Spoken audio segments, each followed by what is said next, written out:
Hello दोस्तों, जिस तरह आपको पता है कि बीपीएससी के द्वारा एडीओ का एग्ज़ाम होने वाला है। उसके लिए हम लोग बीपीएससी का पीवाईक्यू का पूर्वावलोकन लेके चले थे।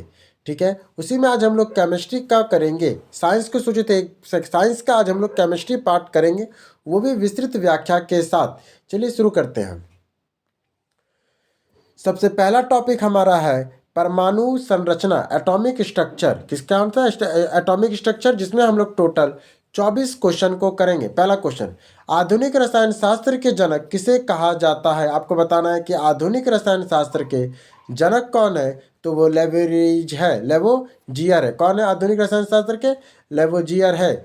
एंटोनी लेवोजियर को आधुनिक रसायन शास्त्र का जनक, फादर ऑफ मॉडर्न केमिस्ट्री माना जाता है। उन्होंने दहन के ऑक्सीजन की भूमिका की खोज की और द्रव्यमान संरक्षण का नियम दिया था। द्रव्यमान संरक्षण का भी नियम इन्होंने दिया था। इन्होंने तत्वों के नामकरण की पद्धति भी विकसित की थी।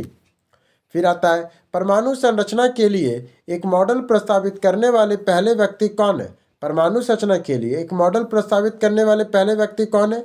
वो जे थॉमसन थे। कौन थे? तो जे थॉमसन थे। जे थॉमसन परमाणु परमाणु संरचना के मॉडल, प्लम पुडिंग मॉडल, कौन सा? प्लम पुडिंग मॉडल प्रस्तुत करने वाले पहले वैज्ञानिक थे 1898 में। उन्होंने परमाणु का एक धनावेशित गोली के रूप में माना जिससे इलेक्ट्रॉन धसे हुए हैं तरबूज की तरह। यद्यपि यह मॉडल बाद में रदरफोर्ड के प्रयोगों द्वारा गलत साबित हुआ था। फिर आता है डाल्टन के परमाणु सिद्धांत की सफलतापूर्वक व्याख्या किसका किया था? डाल्टन ने जो परमाणु सिद्धांत का सफलतापूर्वक व्याख्या किसका किया था? उन्होंने व्याख्या किया था किसका किया था? द्रव्यमान संरक्षण के नियम का। किसका किया था? द्रव्यमान संरक्षण के नियम का, स्थिर संघटक के नियम का, स्थिर संघटक के नियम का, और था वो आपका क्या था? बहु अनुपात के नियम का, बहु अनुपात के नियम। डाल्टन का परमाणु सिद्धांत 1803 में द्रव्यमान संरक्षण का सिद्धांत, स्थिर अनुपात का और गणित बहु अनुपात के नियमों की व्याख्या करता था। रेडियोधर्मिता की खोज बाद में हुई और डाल्टन के सिद्धांत इसकी व्याख्या नहीं किया था। डाल्टन के अनुसार परमाणु अविभाज्य थे और रासायनिक अभिक्रिया में केवल पुनर्स्थापित करते थे। सबसे इंपॉर्टेंट पॉइंट, डाल्टन के अनुसार परमाणु कैसे थे? अविभाज्य थे, जो रासायनिक अभिक्रिया में केवल पुनः व्यवस्थित होते थे। अगला क्वेश्चन, रासायनिक गुणों को पुनः व्यवस्थित रखने के लिए एक परमाणु के नाभिक को जोड़ने वाला कण कौन सा था? तो वो था आपका न्यूट्रॉन था। किसी तत्व के रासायनिक गुण उसके इलेक्ट्रॉन, विशेषकर उसके संयोजी इलेक्ट्रॉन जैसे प्रोटॉन और परमाणु क्रमांक पर निर्भर करता है। नाभिक में न्यूट्रॉन जोड़ने के लिए समस्थानिक आइसोटोप बनाता है जिससे परमाणु भार बदलता है लेकिन रासायनिक गुण समान रहता है। प्रोटॉन जोड़ने पर ही तत्व बदल जाता है। प्रोटॉन जोड़ने पर ही तत्व ही बदल जाता है। अगर प्रोटॉन जुड़ेगा तो तत्व ही बदल जाएगा। एक परमाणु के केंद्र का धनावेशित हिस्सा कहलाता है, क्या कहलाता है?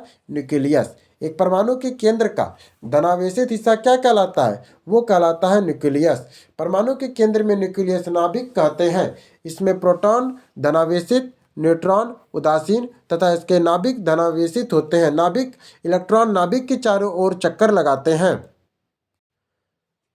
दोस्तों, अगर अभी तक आप ये वीडियो देख रहे हैं इसका मतलब कि आप एक सीरियस कैंडिडेट हैं और आप बीपीएससी के माध्यम से एडीओ या फिर 72वीं बीपीएससी या और भी कोई बीपीएससी का एग्जाम देने जा रहे हैं। उसमें सबसे इंपॉर्टेंट होता है पीवाईक्यू, जिसके लिए आप ये वीडियो भी देख रहे हैं। पर इसे इस तरह याद करने के लिए हम लोग क्या किए हैं, इस बीपीएससी पूर्वावलोकन के घटना चक्र के बुक को टेलीग्राम में एमसीक्यू और बोर्ड के माध्यम से ये आपका पूरा का पूरा क्वेश्चन को कन्वर्ट कर दिए हैं, जिससे आप इसको प्रैक्टिस कर सकते हैं। बोर्ड मतलब होता है कि आप एक ही क्वेश्चन को 10-20 बार प्रैक्टिस कर सकते हैं। मैंने इसको एक तरह से रैंकिंग निकालेगा ये बोर्ड।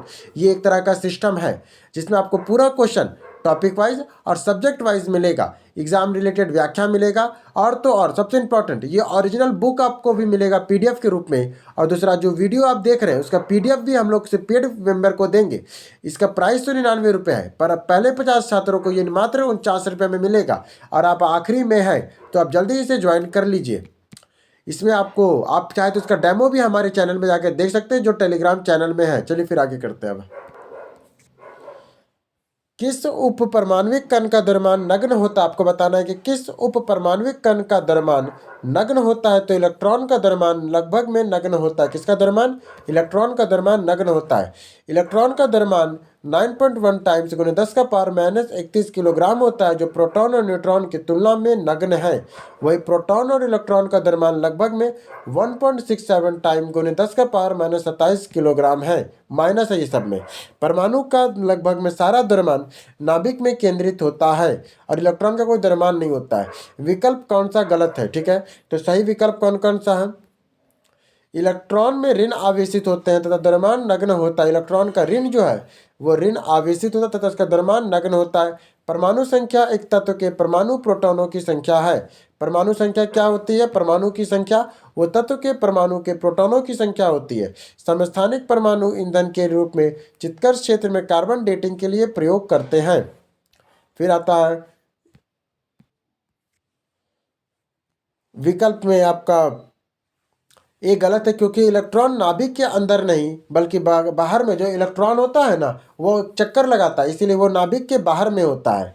परमाणु उदासीन इसलिए होता है क्योंकि इसमें प्रोटॉन और इलेक्ट्रॉनों की संख्या समान होती है। फिर आता नाभिक में केवल प्रोटॉन और न्यूट्रॉन न्यूक्लियॉन्स कहते हैं जिन्हें। अगला क्वेश्चन, परमाणु के नाभिक में कौन सा मूलकण होता है? परमाणु के नाभिक में कौन सा मूलकण होता है? तो प्रोटॉन और न्यूट्रॉन होते हैं। परमाणु के नाभिक में प्रोटॉन न्यूट्रॉन होते हैं जिन्हें सामूहिक रूप से न्यूक्लियस कहा जाता है। इलेक्ट्रॉन नाभिक के बाहर विभिन्न कक्षाओं के चक्कर लगाते हैं। परमाणु नाभिक के अवयव क्या है? तो प्रोटॉन और न्यूट्रॉन है। परमाणु नाभिक के अवयव क्या है? तो प्रोटॉन और न्यूट्रॉन है। ठीक है, रदरफोर्ड ने नाभिक की खोज किया था। रदरफोर्ड ने नाभिक की खोज किया था। निम्नलिखित तत्वों में से किसमें न्यूट्रॉन नहीं होता है? तो आपका हाइड्रोजन में न्यूट्रॉन नहीं होता है। साधारण हाइड्रोजन प्लेटिनियम H1 में नाभिक में केवल एक प्रोटॉन होता है, न्यूट्रॉन नहीं होता है। हाइड्रोजन के अन्य समस्थानिक जैसे ड्यूटेरियम और ट्रिटियम में न्यूट्रॉन मिलेगा। हाइड्रोजन का एक अन्य समस्थानिक होता है ड्यूटेरियम और टाइटेनियम, उसमें आपको न्यूट्रॉन मिलेगा। एकमात्र ऐसा परमाणु जिसके नाभिक में न्यूट्रॉन नहीं है वो आपका हाइड्रोजन है। चलिए अगला क्वेश्चन आता है, एक तत्व के इलेक्ट्रॉन और न्यूट्रॉनों की संख्या क्रमशः 18 और 20 है। इस तत्व का द्रव्यमान कितना होगा? तो 38 होगा। कितना होगा? 38 होगा। उदासीन परमाणु में इलेक्ट्रॉनों की संख्या बराबर प्रोटॉनों की संख्या 18 है और द्रव्यमान संख्या होता है proton plus neutron 20 plus 18 plus 20 38 हो गया। यह तत्व आर्गन का समस्थानिक है। नाभिक के द्रव्यमान क्या बोल रहा है? एक नाभिक के द्रव्यमान संख्या न्यूट्रॉन और प्रोटॉन की संख्याओं का योग होता है। क्या होता है? न्यूट्रॉन तथा प्रोटॉन की संख्याओं का योग होता है। इसे ए द्वारा प्रदर्शित करते हैं। कैसे प्रदर्शित करते हैं? ए द्वारा प्रदर्शित करते हैं। ए बराबर P प्लस N होता है। निम्नलिखित में से कौन सा कण आवेश रहित है? तो आपका न्यूट्रॉन आवेश रहित होता है। न्यूट्रॉन एक आवेश रहित उदासीन कण है। इलेक्ट्रॉन का ऋणावेशित और प्रोटॉन अल्फा कण का धनावेश होता है। क्या बोल रहा है? न्यूट्रॉन एक आवेश रहित उदासीन कण है जबकि इलेक्ट्रॉन एक ऋणावेशित प्रोटीन अल्फा कण का धनावेशित होता है। न्यूट्रॉन की खोज जेम्स चैडविक ने 1932 ईस्वी में की थी। फिर आता है प्लेटिनियम न्यूक्लियाइड के नाभिक में न्यूट्रॉनों की संख्या कितनी होती है? 148 होता है। प्लेटिनियम न्यूक्लाइड में नाभिक में न्यूट्रॉनों की संख्या 148 होती है। न्यूट्रॉनों की संख्या बराबर द्रव्यमानों की संख्या माइनस परमाणु क्रमांक होता है। A = 242, Z = 94 प्रोटॉन बराबर 148 होता है। एक तत्व के समस्थानिक अलग अलग होते हैं द्रव्यमान संख्या के कारण। एक तत्व का जो समस्थानिक है वो अलग अलग क्यों होते हैं? द्रव्यमान संख्या के कारण समस्थानिक अलग अलग होते हैं। समस्थानिक वे तत्व हैं जिनके परमाणु क्रमांक प्रोटॉन समान होते हैं लेकिन द्रव्यमान संख्या भिन्न होते हैं। द्रव्यमान संख्या के अंतर न्यूट्रॉनों की संख्या के अंतर के कारण होते हैं। द्रव्यमान संख्या का अंतर न्यूट्रॉनों की संख्या के अंतर के कारण होते हैं, अतः समस्थानिकों में न्यूट्रॉन अलग अलग होते हैं। फिर आता आपका किस परमाणु के नाभिक में आइसोटोप वह नाभिक है जिसमें किसी परमाणु के नाभिक का आइसोटोप वह नाभिक है जिसमें प्रोटॉनों की संख्या वही परंतु न्यूट्रॉनों की संख्या भिन्न होती है। प्रोटॉनों की संख्या वही होती है परंतु न्यूट्रॉनों की संख्या भिन्न होती है। आइसोटोप समस्थानिक में प्रोटॉनों की संख्या परमाणु क्रमांक समान होती है लेकिन न्यूट्रॉनों की संख्या भिन्न होने के कारण द्रव्यमान संख्या भिन्न हो जाती है। रासायनिक गुण समान होते हैं, भौतिक गुण भिन्न होते हैं। अगला आता है एक ही प्रकार के परमाणु निम्न में से किसमें मिलते हैं? तो प्राकृतिक तत्व में मिलते हैं। एक ही प्रकार के परमाणु निम्न में से किसमें मिलते हैं? तो प्राकृतिक तत्व में मिलते हैं। किसमें मिलते हैं? प्राकृतिक तत्व में मिलते हैं। प्राकृतिक तत्व एलिमेंट में केवल एक ही प्रकार के परमाणु उपस्थित होते हैं। यौगिक में विभिन्न प्रकार के परमाणु निश्चित अनुपात में होते हैं, जबकि मिश्रण में विभिन्न तत्व और यौगिक और निश्चित अनुपात में होते हैं। निम्नलिखित में से कौन इलेक्ट्रॉन के समरूपन धातु तत्व में होते हैं? तो वो कौन है? 288 है। धातुओं के बाह्यतम कोश में सामान्यतः 1, 2, 3 इलेक्ट्रॉन होते हैं, जबकि 2882 विन्यास कैल्शियम का है जो एक क्षारीय मृदा धातु है। 288 अक्रिय गैस है जो नियॉन और आर्गन है। 287 अधातु क्लोरीन का है। निम्नलिखित में से कौन सा एक नाइट्रोजन का सही इलेक्ट्रॉनिक विन्यास है? तो 25 नाइट्रोजन है तो नाइट्रोजन के साथ होता है ना। 2 और 5 कौन होता है? नाइट्रोजन का 2 और 5 है। नाइट्रोजन का परमाणु क्रमांक 7 होता है तो इलेक्ट्रॉनिक विन्यास 2 और 5 होता है। इसकी संयोजकता 5 इलेक्ट्रॉन होती है। जिस तत्व के परमाणु में 2 न्यूट्रॉन, 2 प्रोटॉन, 2 इलेक्ट्रॉन है उस तत्व का द्रव्यमान कितना होगा? तो 4 होगा। क्या होगा? 4 होगा। द्रव्यमान संख्या प्रोटॉन प्लस न्यूट्रॉन 2, 2, 4 यह तत्व हीलियम है। क्लोराइडी कण के आकार की सीमा कितनी होती है? क्लोराइडी कण के आकार की सीमा 10 का पावर -5 सेंटीमीटर से 10 का पावर -7 सेंटीमीटर के बीच होता है। मीटर में बदलने पर 10 का पावर -7 मीटर से 10 का पावर -9 मीटर 1 nm से 100 nm तक के आसपास होता है क्लोराइडी कण का आकार। ठीक है, वैज्ञानिकों ने कोई नहीं, चलो कौन सा स्रोत ठीक है आधुनिक परमाणु प्रतीक द्वारा प्रस्तावित विधि आधारित है? तो किसने आधारित है? ब्रेजेलियस का। क्या कर दिया देखिए, आधुनिक परमाणु प्रतीक डैश के द्वारा प्रस्तावित विधि पे आधारित है तो वो ब्रेजेलियस के द्वारा। जो आधुनिक परमाणु का प्रतीक है ना, सिंबल, वो किसके द्वारा प्रस्तावित किया गया था? तो ब्रेजेलियस के द्वारा। क्या किसके द्वारा? ब्रेजेलियस के द्वारा। आधुनिक परमाणु का प्रतीक हाइड्रोजन, ऑक्सीजन और सोडियम ब्रेजेलियस द्वारा प्रस्तावित प्रणाली पर आधारित है। उन्होंने तत्वों के लैटिन नामों के पहले और 2 अक्षरों के प्रतीक के रूप में प्रयोग किया था। निम्नलिखित में से किस तत्व का परमाणु त्रिज्या सबसे बड़ी है? तो परमाणु त्रिज्या किससे बड़ी है? तो लिथियम का है। आवर्त सारणी में बाएं से दाएं जाने पर परमाणु त्रिज्या घटती है। अगर आप बाएं से दाएं जाते हैं तो परमाणु त्रिज्या आपकी घटेगी। जैसे लिथियम, बेरियम, बोरॉन एक ही आवर्त के है। लिथियम का सबसे बड़ा, फिर बेरियम, बोरॉन। लिथियम की त्रिज्या सबसे बड़ी होगी। फिर आता है हाइड्रोजन बम के n स्थिर कक्ष में अद्व्यास किसके समानुपाती होता है? तो n का स्क्वायर से।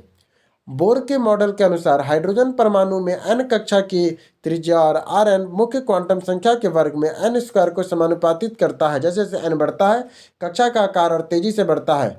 अगला है साइंस एंड टेक्नोलॉजी।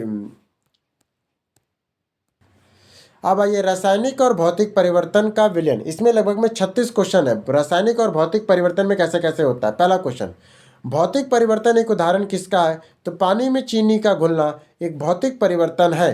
पर दूध में दही बनना रासायनिक है। मोमबत्ती का जलना रासायनिक है। हवा में चांदी के बर्तन का काला होना सब रासायनिक है। ठीक है, क्या देखिए, भौतिक परिवर्तन वह प्रक्रिया है जिसमें पदार्थ को पुनः अवस्था में लाया जा सकता है, माने उत्कर्मणीय होता है। भौतिक परिवर्तन में चीनी में पानी घुलना में एक भौतिक परिवर्तन है, क्योंकि वाष्पन द्वारा चीनी को पुनः प्राप्त किया जा सकता है। ठीक है, अन्य से नहीं कर सकते। निम्नलिखित में से कौन सा भौतिक परिवर्तन नहीं है? तो कौन सा भौतिक परिवर्तन नहीं है? तो कोयला जलना भौतिक नहीं है, एक रासायनिक परिवर्तन। बाकी नमक का घुलना, बर्फ का पिघलना सब भौतिक परिवर्तन। कोयला का जलना रासायनिक परिवर्तन है। कोयला का जलना बर्निंग ऑफ कॉयल रासायनिक परिवर्तन है, क्योंकि इसमें नया पदार्थ CO2 राख बनता है, इसे पटा नहीं जा सकता है। पानी में चीनी घोलना, बर्फ का पिघलना भौतिक परिवर्तन है। भौतिक परिवर्तन के लिए अवस्था रूप बदलता है, रासायनिक में संगठन बदलता है। रसायन विज्ञान के अनुसार इनमें से कौन सा भौतिक परिवर्तन का एक उदाहरण है? भौतिक परिवर्तन का कौन सा उदाहरण है? भौतिक परिवर्तन का पानी का उबलना भौतिक परिवर्तन का उदाहरण है। बॉइलिंग, पानी का उबलना एक भौतिक परिवर्तन। बाकी रासायनिक परिवर्तन में नए गुणधर्म वाले पदार्थ बनते हैं, नए गुणधर्म वाले पदार्थ बनते हैं। किस नियम के अनुसार समान ताप और दाब में सभी गैसें निश्चित आयतन और अणुओं की संख्या समान होती है? तो किसमें होता है? एवोगाड्रो के नियम में। एवोगाड्रो का नियम कहता है कि समान ताप और दाब में सभी गैसों के समान आयतन के अणुओं की संख्या समान होती है। समान ताप और दाब HTP में किसी गैस का मोल एक मोल का आयतन 22.4 लीटर होता है। एवोग्रेडो संख्या Na का मान 6.022 टाइम गुने 10 का पावर 23 होता है। संघनन क्या है? संघनन क्या है? वाष्प से द्रव में परिवर्तन होना संघनन है। क्या है? वाष्प का द्रव में परिवर्तन होना ही संघनन है। वाष्प का द्रव में परिवर्तन होना। संघनन वह प्रक्रिया जिसमें कोई पदार्थ गैसीय अवस्था वाष्प से द्रव अवस्था में परिवर्तित होती है। यह वाष्पीकरण के विपरीत है। उदाहरण के लिए बादलों का बनना, ठंडे गिलास के पानी की बूंद का जमना, यह सब संघनन है। विलायक या विलयन या विलायक के प्रति इकाई आयतन में प्रति इकाई द्रव्यमान की उपस्थिति विलय की मात्रा को रसायन के किस रूप में जाना जाता है? किस रूप में जानते हैं? उसे हम लोग विलयन की सांद्रता के रूप में जानते हैं। एक विलयन के इकाई आयतन में द्रव्यमान में उपस्थित विलय सॉल्यूट की मात्रा विलयन की सांद्रता कहलाता है। सांद्रता विलय की मात्रा विलयन की मात्रा है। विलय की मात्रा बटा विलयन की मात्रा होती है। विलयन एक समांगी मिश्रण, जब विलयन क्या है? एक समांगी मिश्रण, जैसे चीनी और पानी का घोल। पानी में इलेक्ट्रोलॉसिस क्या है? पानी का इलेक्ट्रोलिसिस क्या है? तो विघटन प्रतिक्रिया। पानी में इलेक्ट्रोलाइसिस क्या होता है? तो विघटन प्रतिक्रिया होती है। पानी का इलेक्ट्रोलाइसिस क्या है? तो विघटन की प्रतिक्रिया है। पानी में इलेक्ट्रोलाइसिस विद्युत अपघटन एक अपघटन अभिक्रिया है। इसमें जल H2O विद्युत धारा प्रवाहित होने पे हाइड्रोजन और ऑक्सीजन में टूट जाता है। फिर आता है फैराडे के स्थिरांक। क्या है फैराडे का स्थिरांक? ये सार्वभौमिक स्थिरांक है। फैराडे का स्थिरांक एक सार्वभौमिक स्थिरांक है। या एक मोल इलेक्ट्रॉन का कुल आवेश को दर्शाता है। इसका मान लगभग में 96,485 कूलम मोल होता है। दो तरल ए और बी के मिलने पर आदर्श तरल प्राप्त करने के लिए मिश्रण में तापीय धारिता शून्य होती है। आदर्श विलयन आइडियल सॉल्यूशन बनाने के लिए मिश्रण की तापीय धारिता एथिपिल परिवर्तन शून्य होना चाहिए। फिर कहता है इसका अर्थ है कि मिलने पे ना तो ऊष्मा अवशोषित होती है ना ही उत्सर्जित होती है, साथ ही आयतन परिवर्तन भी शून्य होता है। मिश्रण के विभिन्न द्रवीभूत घटकों को उपयुक्त पदार्थों पे अधिशोषण द्वारा अलग करने की प्रक्रिया को क्या कहते हैं? क्रोमेटोग्राफी कहते हैं। अधिशोषण एडोप्टेशन का सिद्धांत आधारित पृथक्करण की तकनीक को क्रोमेटोग्राफी वर्ण लेखन कहते हैं। इसका उपयोग मिश्रण के उन घटकों को अलग करने के लिए करते हैं जो अधिशोषण क्षमता अलग अलग होती है। इसका प्रयोग रंजकों, औषधियों आदि को शुद्ध करने के लिए होता है। ठोस कपूर से कपूरवास बनाने की प्रक्रिया को क्या कहते हैं? तो ऊर्ध्वापातन कहते हैं। ठोस कपूर का द्रव्य बनाने के बिना सीधे गैस में बदलना ऊर्ध्वापातन कहलाता है। कपूर, आयोडीन, नेफ्थलीन, अमोनिया, क्लोराइड ऊर्ध्वापातन को प्रदर्शित करते हैं।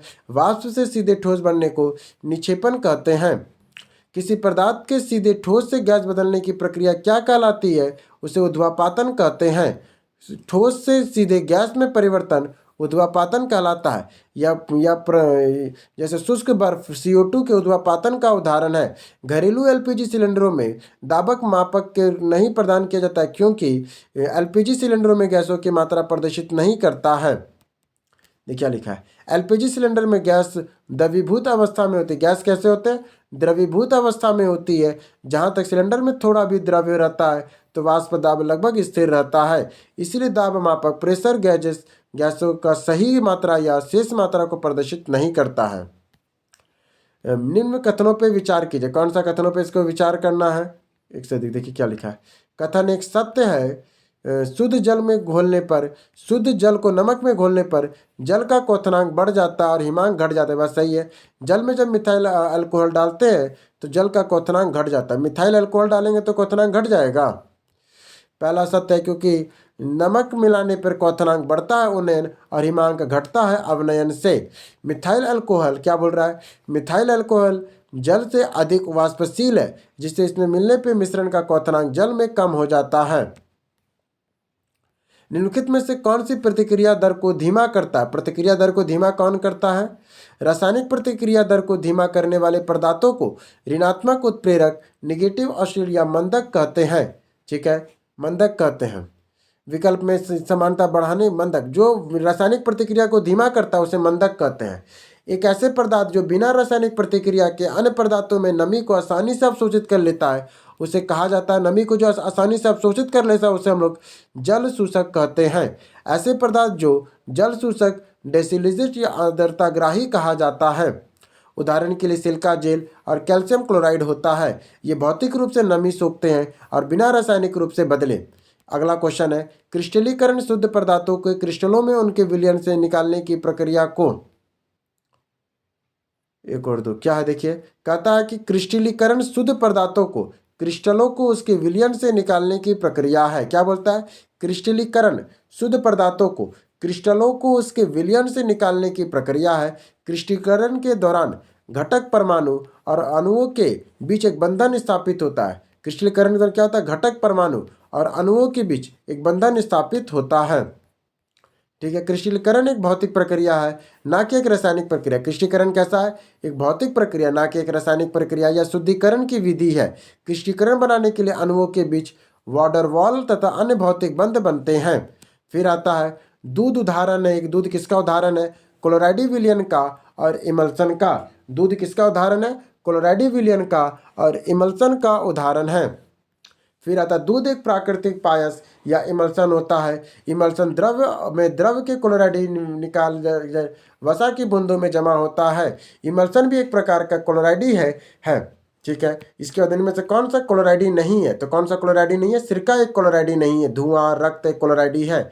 सिलिका वेगनर एक वास्तविक विलयन ट्रू सॉल्यूशन है, ना कि क्लोराइडी है। यहाँ पानी का इसे या पानी के एसिटिक एसिड का मिश्रण है, जबकि धुआं ठोस और गैसों का एरोसोल है। रक्त द्रव्य और ठोस का क्लोराइडी का उदाहरण है। वायु एक क्या है? वायु एक मिश्रण है। वायु एक क्या है? वायु एक मिश्रण है। वायु विभिन्न गैसों का मिश्रण होता है। नाइट्रोजन 78%, ऑक्सीजन 21, आर्गन ये सब होता है। ये घटकों के अनुपात में थोड़ा परिवर्तन हो सकता है और ये रासायनिक रूप से बंधे नहीं होते हैं। हवा में जिस गैस की मात्रा अधिक होती है वह कौन सा है? तो वो नाइट्रोजन है। वो क्या है?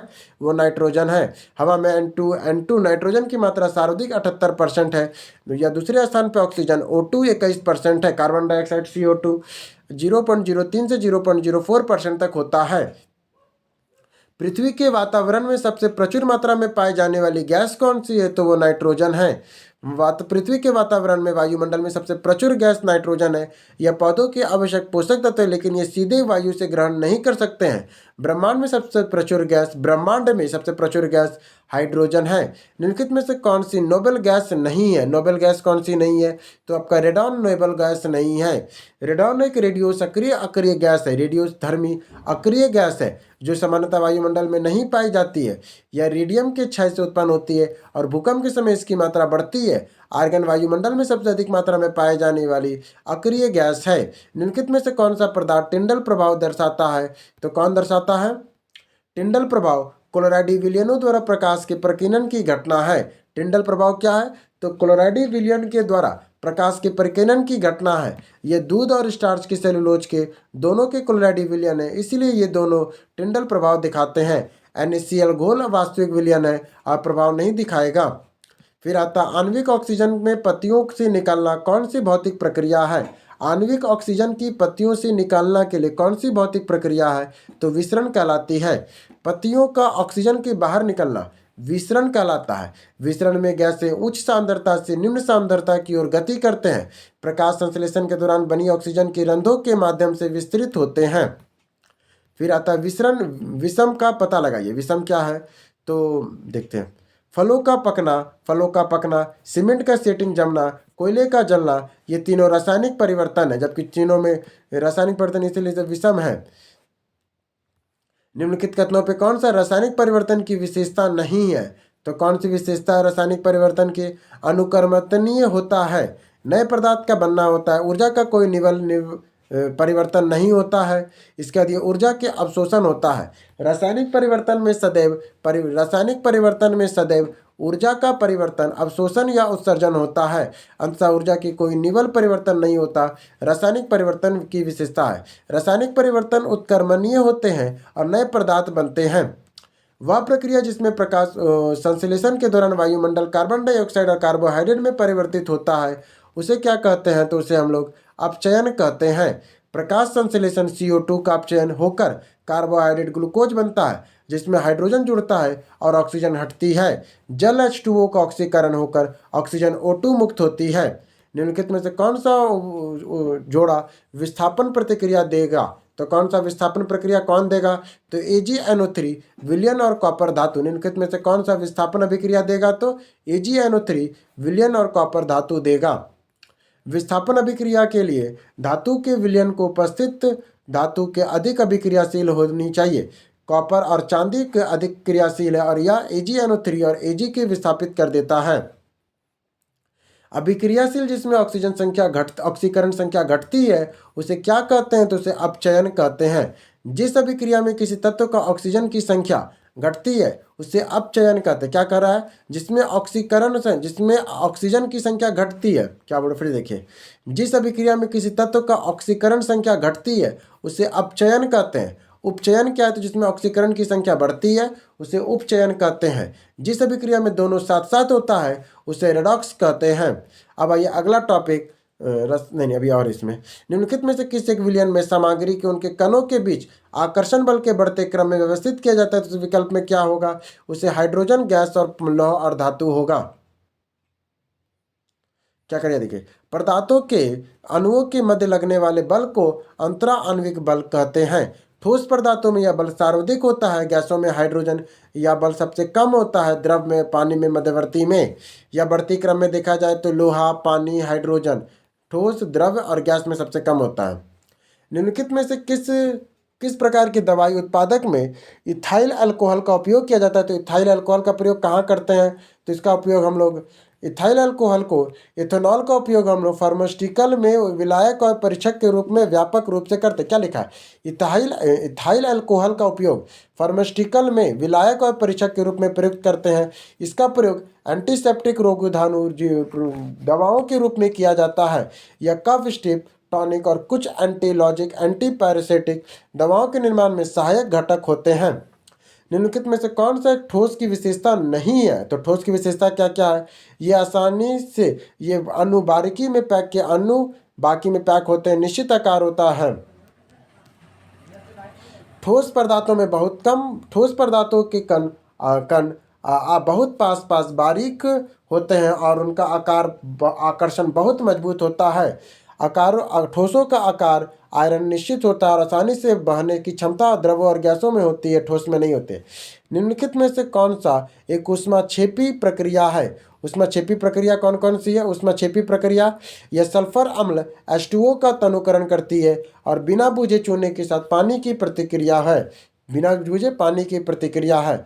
ऊष्माक्षेपी अभिक्रिया एक्सोथर्मेटिकल रिडक्शन, ऊष्मा बाहर निकालती है। सल्फ्यूरिक अम्ल का तनुकरण और चूने का पानी से क्रिया दोनों भारी मात्रा में ऊष्मा उत्पन्न होती है। पानी के वाष्पीकरण और कपूर का उद्वापातन ऊष्मा शोषी प्रक्रिया है क्योंकि इसमें ऊष्मा अवशोषित होती है। निम्नलिखित में से कौन गैसों के द्रवीकरण के लिए उपयुक्त स्थिति का प्रतिनिधित्व करता है? तो कम तापमान, उच्च दाब का। गैसों के उद्धृत लिक्वेरी करने के लिए अणुओं के आसपास लाना आवश्यक है। उच्च दाब अणुओं को संपीड़ित करता है, कम तापमान उनकी गतिज ऊर्जा को कम करता है। कम तापमान, उच्च दाब आदर्श स्थिति है। निम्नलिखित में से कौन सा सोडा अम्ल अग्निशामक के घटक है? सोडा अम्ल के अग्निशामक के घटक कौन कौन है?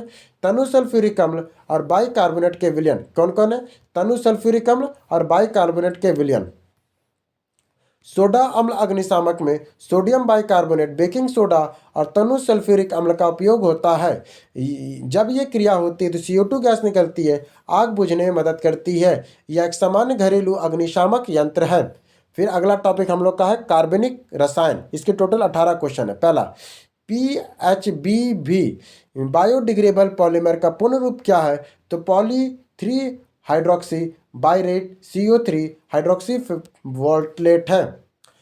PHBV एक जैव अवनीकरण बायोडिग्रेडेबल बहुलक है। इसका पूरा नाम है पॉली 3 हाइक्सो CO3 हाइक्सोरेट है।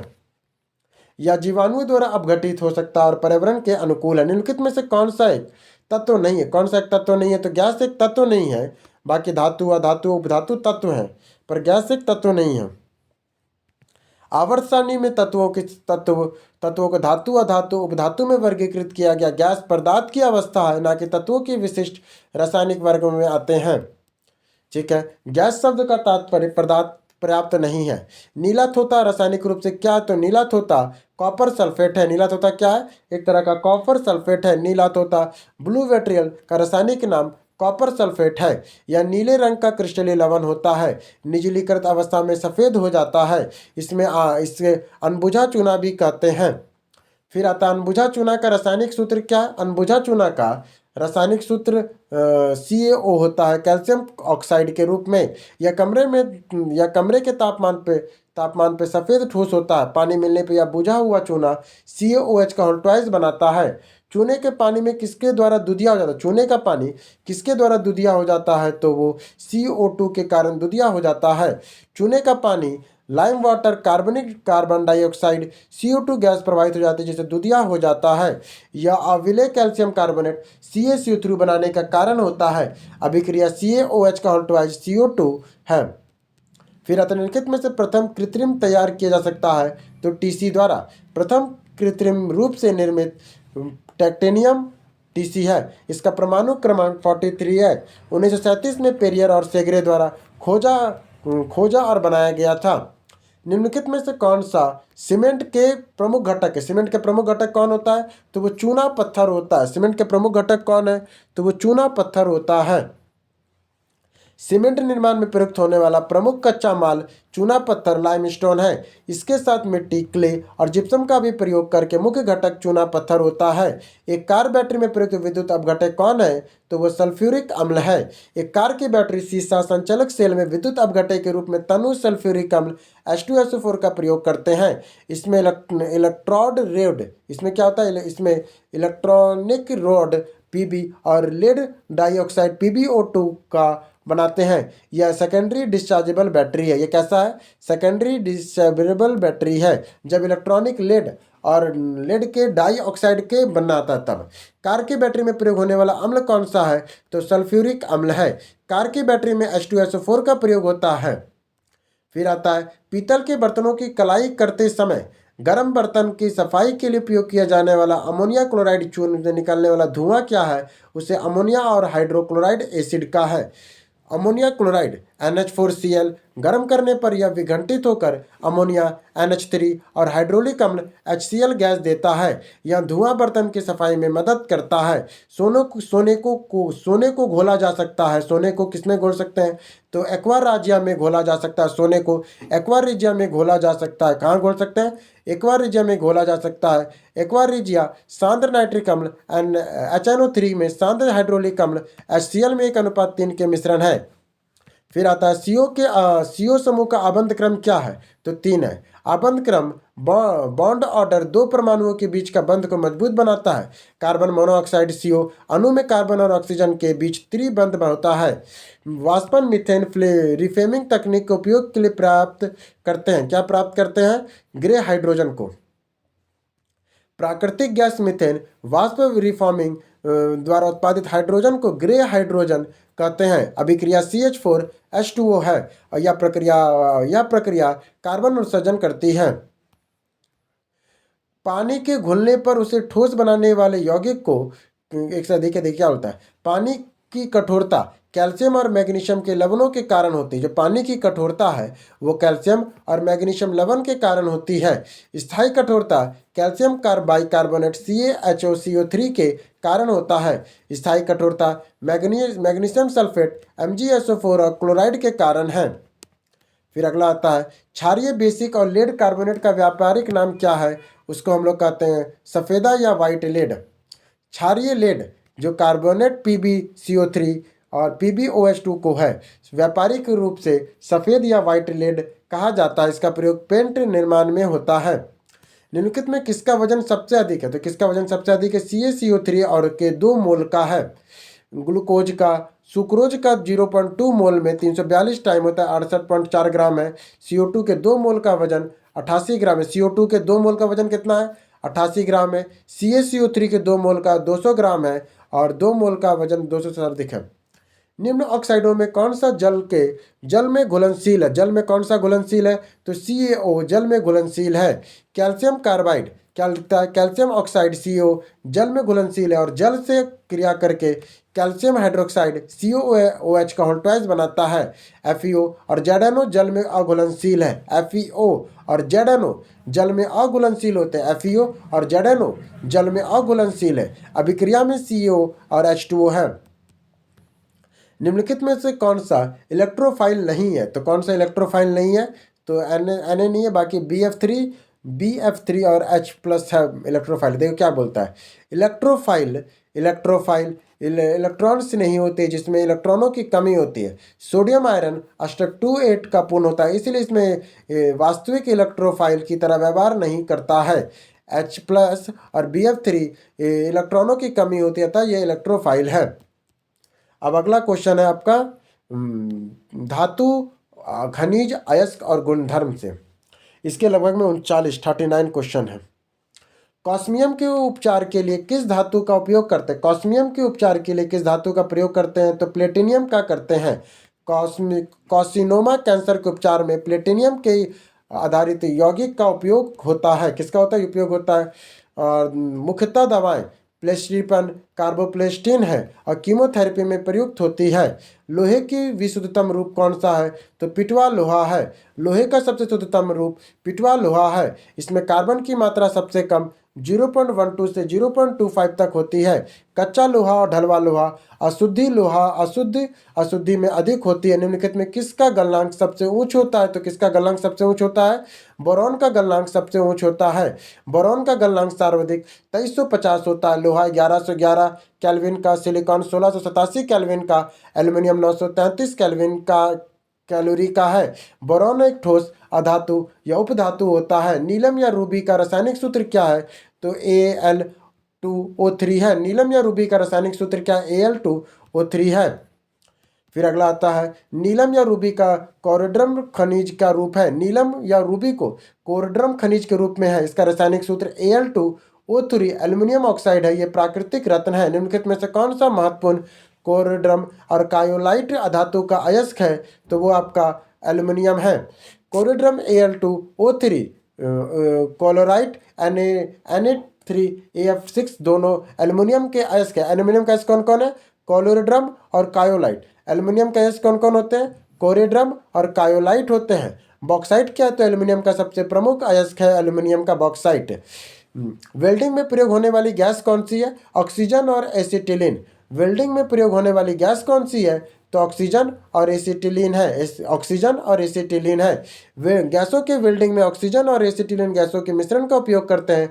इसे ऑक्सी एसिटिलीन वेल्डिंग कहते हैं। यह अत्यधिक उच्च तापमान उत्पन्न करता है जो धातुओं के पिघलने में सक्षम है। तेल को गैल्वेनाइज्ड आयरन पॉट में क्यों क्या लिखा है? तेलों के गैल्वेनाइज्ड आयरन पॉट में क्यों नहीं रखा जाता है? क्यों नहीं रखा जाता है, देखते हैं। गैल्वेनाइज्ड आयरन का जिंक की परत होती है।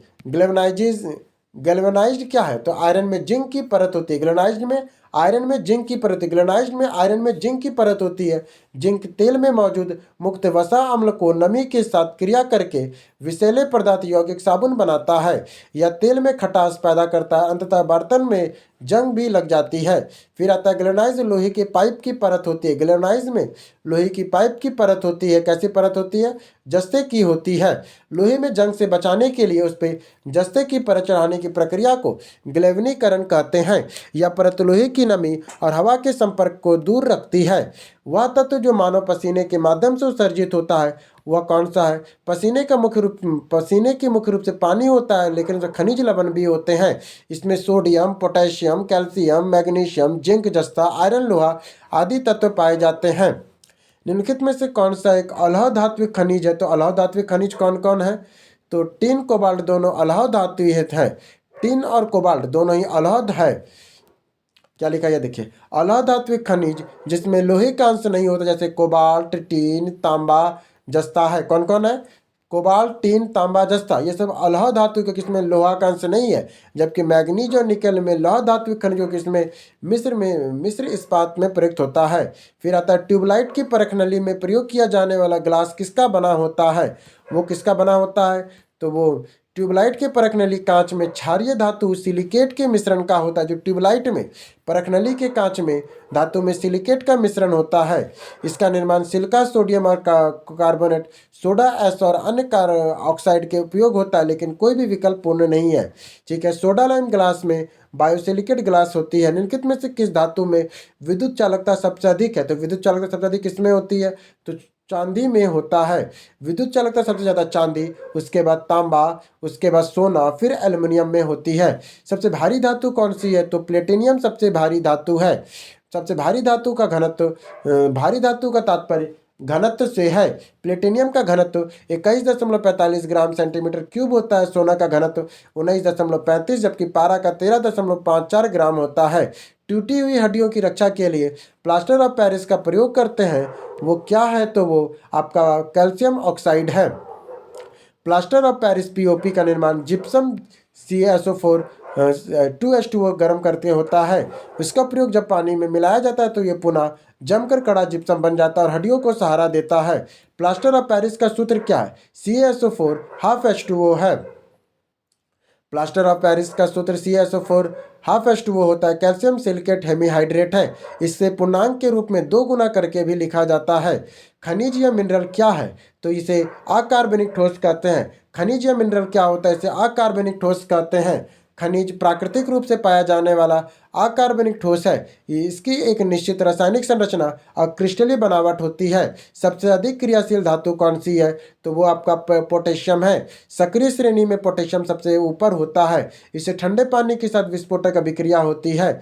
जिन डिब्बों में खाना पैक किया जाता है उन पे टिन की परत चढ़ी होती है, ना कि जिंक की परत। क्योंकि क्योंकि क्योंकि क्योंकि क्योंकि जिंक टिन की तुलना में अधिक प्रतिक्रियाशील है। जिंक जो है वो टिन की तुलना में अधिक प्रतिक्रियाशील होती है।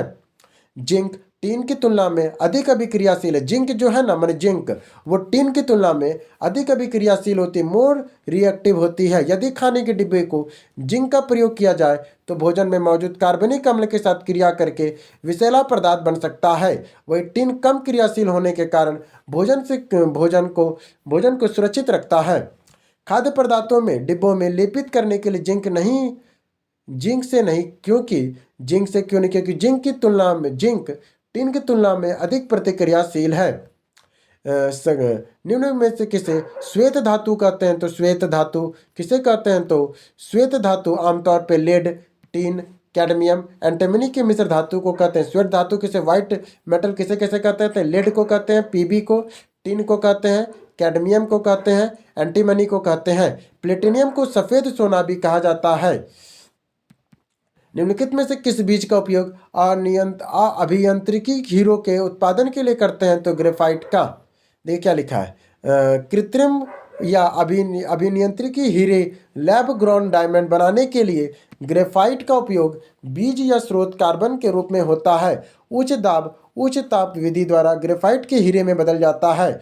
उत्कृष्ट धातु के उपयोग के लिए निम्न वाक्य पे विचार कीजिए। उत्कृष्ट धातुओं के विचार के लिए कौन सा कथन सही है? तो उत्कृष्ट धातुएं प्रकृति में शुद्ध रूप से प्राप्त होती है। उत्कृष्ट जो धातुएं हैं वो प्रकृति में शुद्ध रूप में प्राप्त होती है। उत्कृष्ट धातुएं कौन कौन है? तो सोना, चांदी, प्लेटिनियम क्रियाशील होते हैं और प्रकृति में शुद्ध या मुक्त अवस्था में पाई जाती है, जबकि यूरेनियम और सीसा उत्कृष्ट धातु नहीं है, यह अत्यधिक क्रियाशील और यौगिक के रूप में पाई जाती है। फिर आता निम्न धातुओं में से कौन समान ताप पे द्रव्य होता है? तो पारा जिसे मरकरी या Hg एकमात्र ऐसी धातु है जो सामान्य कमरे के तापमान पे द्रव अवस्था में रहती है। इसका गलनांक बहुत कम -39 डिग्री सेल्सियस है। इसका प्रयोग थर्मामीटर और बैरोमीटर में होता है। सीसा में Pb का प्रयोग किया जाता है प्रकाश के संचरण हेतु। क्या लिखा है देखिए, सीसा का उपयोग प्रकाश संचरण, लाइट एमिनेशन का उपयोग और विशेष प्रकार के ऑप्टिकल ग्लास बनाने में किया जाता है। इसका प्रयोग विद्युत केबल, बंदूक की नली और रासायनिक प्रयोगशाला में भी होता है। सीसा Pb का परमाणु क्रमांक 82 एक भारी धातु है। फिर कहता किस खनिज में रेडियम प्राप्त किया जाता है? तो पिंच ब्लेड से रेडियम एक निष्क्रिय पिंच ब्लेड अयस्क से किया गया है। पिंच ब्लेड मुख्य रूप से यूरेनियम का अयस्क है, यूरेनियम 308। इसके लिए सूक्ष्म मात्रा में रेडियम भी कहा जाता है। मैडम क्यूरी ने इसे एक रेडियम से अलग किया था। वायुमंडल में थोड़ी देर में किस धातु के ऊपर हरे रंग की बेसिक कार्बोनेट की परत जम जाती है? तो किसमें जम जाती है, कौन से धातु में? तो तांबा में। तांबा कॉपर में नम्र वायु में खुला छोड़ने पर उस पर हरे रंग की परत जम जाती है। यह परत बेसिक कॉपर कार्बोनेट CuCO3 की होती है। या तांबे के संरचन प्लेटिना कहते हैं। निम्नलिखित में से किस खनिज के द्वारा लोहा प्राप्त किया जाता है? तो हेमेटाइट के द्वारा। लोहा का मुख्य खनिज हेमेटाइट Fe2O3 है। यह भारत में हेमेटाइट का सर्वाधिक लोहा प्राप्त किया जाता है। मोनाजाइट थोरियम और पिंच ब्लेड यूरेनियम का अयस्क है। विरंजक चूर्ण के लिए कौन सा कथन सत्य है? विरंजक चूर्ण के लिए असत्य। तो सत्य क्या क्या है? यह हल्का पीले रंग का चूर्ण होता है और ऑक्सीकारक होता है। तनु अम्ल से प्रतिक्रिया से क्लोरीन का निष्कासन करता है। विरंजक चूर्ण जल में पूर्णतः विलय नहीं है। विरंजक चूर्ण जो है वो जल में पूर्णतः विलय नहीं होता है। इसमें उपस्थित चूना अघुलनशील रह जाता है। हल्का पीला चूर्ण और प्रबल ऑक्सीकारक है। अम्लों के साथ क्रिया करके यह क्लोरीन गैस मुक्त करता है। जिस धातु कर्म प्रक्रिया के अंतर्गत मिश्र धातु मिश्रित अवस्था में पाए जाते हैं उसे क्या कहते हैं? उसे क्या कहते हैं? उसे हम लोग प्रगलन कहते हैं। क्या कहते हैं? प्रगलन कहते हैं। प्रगलन वह क्रिया है जिसमें प्रक्रिया जिसमें अयस्क के उच्च तापमान गर्म करके गलित अवस्था में धातु प्राप्त की जाती है। यह अयस्क के अपचयन और धातु के पिघली हुई मिश्रित अवस्था मिलती है। जस्ते में एक बर्तन को विद्युत लेपन की विधि में बर्तन को ऋण और ध्रुवों को शुद्ध धातु जस्ते के ध्रुव बनाया जा सकता है। विद्युत लेपन जिस धातु की परत चढ़ानी होती है बर्तन में उसे कैथोड या ध्रुवन ध्रुव बनाते हैं। जिस धातु की परत चढ़ानी होती जस्ता एनोड ध्रुवन ध्रुव बनाया जाता है।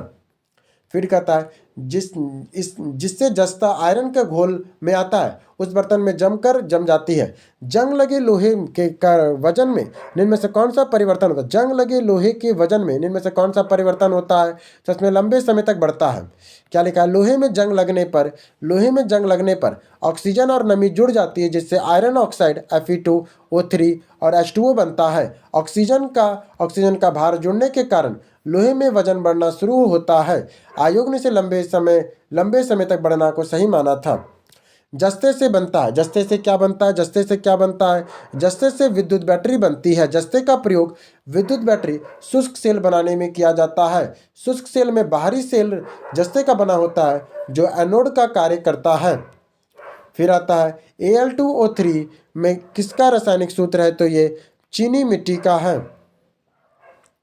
Al2O3 2SiO2 और H2O चीनी मिट्टी का रासायनिक सूत्र है। इसका रासायनिक नाम हाइड्रेट एल्यूमिनियम सिलिकेट है। इसका रासायनिक नाम क्या है? हाइड्रेट एल्यूमिनियम सिलिकेट है। या प्राकृतिक रूप में पाया जाने वाला नरम सफ़ेद खनिज है। फिर आता है जिंक ऑक्साइड का साधारण रूप में किसके उत्पादन में प्रयोग करते हैं? तो किसमें करते हैं जिंक ऑक्साइड का? जिंक ऑक्साइड जैडोनों का उपयोग पेंट, रबड़, प्लास्टिक, सीमेंट, कांच और मलहम आदि में निर्माण में करते हैं। इसका उपयोग कुछ विस्फोटक और विलयक घोलकों के निर्माण में द्वितीयक के रूप में करते हैं। फिर आता आपका निम्नलिखित में सबसे भारी धातु कौन सी है? तो यूरेनियम है। परमाणु भार का लगभग विकल्प में परमाणु सबसे भारी यूरेनियम सबसे भारी धातु है। पर इसका परमाणु भार लगभग में 238 U और घनत्व 19.1 ग्राम सेंटीमीटर क्यूब होता है। ऑस्मियम और इरिडियम सर्वाधिक भारी घनत्व की धातुएं मानी जाती है। लोहे का फ्लाइंग पैन में जंग लगने से बचाने के लिए कौन सी विधि प्रयुक्त होती है? तो कौन सी विधि है? तो वो है आपका जिंक की परत का लगना। लोहे में फ्लाइंग पैन से जंग लगने से बचाने के लिए जिंक की परत चढ़ाई जाती है। जिंक लोहे में अधिक क्रियाशील है और संरचना में लोहे की रक्षा करता है। ग्रास पेंट खाना पकाने में बर्तन के लिए प्रयुक्त नहीं है क्योंकि गर्म करने पर जल नहीं सकता है। फिर आता है मैग्नीज का उपयोग कहाँ किया जाता है? मैग्नीज का उपयोग कहाँ करते हैं? मैग्नीज का उपयोग हम लोग कहाँ करते हैं? मैग्नीज का उपयोग हम लोग माचिस उद्योग, बैटरी उद्योग निर्माण और फोटोग्राफी में किया जाता है। इसका प्रयोग चमड़ा उद्योग, इस्पात निर्माण में भी होता है और एक से अधिक विकल्प होगा। कैल्शियम हाइड्रोक्साइड का सामान्य नाम क्या है? कैल्शियम हाइड्रोक्साइड का सामान्य नाम बुझा हुआ चूना है। कैल्शियम हाइड्रोक्साइड CaOH का ऑल्टोइज सामान्यतः बुझा हुआ चूना कहते हैं या बुझा हुआ चूना CaO को पानी डालने से बनता है। इसका उपयोग पुताई और ब्लीचिंग पाउडर बनाने में करते हैं। तीन धातुएं ABC के मानक इलेक्ट्रॉन विभव क्रमशः इतना इतना इतना, तो धातुओं के अपचयन शक्ति कितना होगा? तो देखिए, जिन धातुओं का मानक इलेक्ट्रॉन विभव रिड्यूस पोटेंशियल जितना अधिक ऋणात्मक होता है उतना ही प्रबल अपचारक होता है। विभव का क्रमांक -3 भी C -1 और -B होता है। खत्म हुआ। अब मिश्र धातु, बड़ा बड़ा चैप्टर खत्म हो गया, अब छोटा छोटा चैप्टर चलेगा। अब अगला चैप्टर है मिश्र धातु, जिसमें 6 क्वेश्चन है। पादप मिश्र धातु, पारद धातु मिश्रण होते हैं, पारद युक्त मिश्र धातु बनता है। देखिए क्या लिखता है, पारद धातु मिश्रण एलोग्रेमीवाद मिश्र धातु जिसमें एक घटक मरकरी होता है, जस्ता, तांबा, मैग्नीशियम आदि धातुओं के पारे के साथ मिलकर अमलगम बनाते हैं। लोहा पारे के साथ अमलगम नहीं बनाता है। फिर आता है पीतल एक मिश्र धातु, पीतल एक मिश्र धातु है जस्ता और तांबा का पीतल, तांबा और जस्ता का मिश्रण है। इसमें सामान्यतः 70% तांबा और 30% जस्ता होता है। कांसा, ब्रॉन्ज, तांबा और टीन का मिश्र धातु है। फिर कहता है जस्ते के एक आयरन भाग, जस्ते में एक आयतन भाग 7100 किलोग्राम मीटर है, तो 2 आयतन भाग 7900 किलोग्राम मीटर है, मिलने पर पीतल बनता है। पीतल का घनत्व कितना होगा? पीतल का घनत्व 8300 किलोग्राम मीटर होगा। कुल आयतन 1 जस्ता प्लस 2 तांबा बराबर 3 भाग हो गया। कहता है स्टेनलेस स्टील मिश्र धातु होता है। स्टेनलेस स्टील किसका है? स्टेनलेस स्टील बनाने के लिए लोहे के साथ मुख्य रूप से क्रोमियम और निकेल का प्रयोग करते हैं। ठीक है, लोहे में क्रोमियम का उल्लेख है तो है सही विकल्प। स्टेनलेस स्टील एक मिश्र धातु किसका होता है? तो स्टेनलेस स्टील में हम लोग लोहा, क्रोमियम, निकेल और कार्बन मिलाते हैं। क्या क्या मिलाते हैं? लोहा, क्रोमियम, निकेल और कार्बन स्टील बनाते हैं, क्योंकि लोहे के साथ क्रोमियम और निकेल दोनों महत्वपूर्ण हैं। क्रोमियम इसे जंगरोधी बनाता है, निकेल इसे मजबूती देता है। क्रोमियम क्या करता है? क्रोमियम इसे जंगरोधी बनाता है, जबकि निकेल इसे मजबूती देता है। निम्नलिखित में से कौन सा धातु संरक्षण नहीं है? तो कौन सा नहीं है? तो इनमें से कोई नहीं। देखिए, सोना और प्लेटिनियम उत्कृष्ट धातु है। ये वायुमंडल में नमी और गैसों से क्रिया नहीं करती है, इसीलिए इसका संरक्षण नहीं होता है। लोहा नमी और ऑक्सीजन के संपर्क में आने से जंग खा जाती है। अधातु कार्बन और उसके अपरूप देखा जाए। ठीक है, सोडा वाटर की बोतल खोलने पे कौन सी गैस निकलती है? तो कार्बन डाइऑक्साइड गैस निकलती है। सोडा वाटर एक उच्च दाब का कार्बन डाइऑक्साइड CO2 गैस घुली होती है। बोतल खोलने पे दाब कम हो जाता है और गैस के बुलबुले के रूप में तेजी से बाहर निकलती है। साथ ही कार्बनिक अम्ल H2CO3 बनती है। ग्रेफाइट और हीरे के लिए कौन सा कथन सत्य है? ग्रेफाइट और हीरे के लिए ये एक समान रासायनिक प्रतिक्रिया से गुजर सकते हैं। हीरा और ग्रेफाइट दोनों ही कार्बन के अपरूप है, इसलिए रासायनिक रूप में वे समान रूप में शुद्ध कार्बन है। वे दहन में समान उत्पाद CO2 देते हैं। इनकी भौतिक संरचना क्रिस्टल जालक, कठोरता, हीरा कठोरता, ग्रेफाइट नरम और चालकता। ग्रेफाइट सुचालक, हीरा कुचालक से भिन्न है। शुष्क बर्फ क्या है? शुष्क बर्फ ठोस कार्बन डाइऑक्साइड है। शुष्क बर्फ क्या होता है? ये ठोस कार्बन डाइऑक्साइड होता है। ठोस कार्बन डाइऑक्साइड सॉलिड CO2 को शुष्क बर्फ ड्राई आइस कहते हैं। इसमें सामान्य दाब पर सीधे गैस में परिवर्तन ऊर्ध्वापातन हो जाता है बिना द्रव्य बने।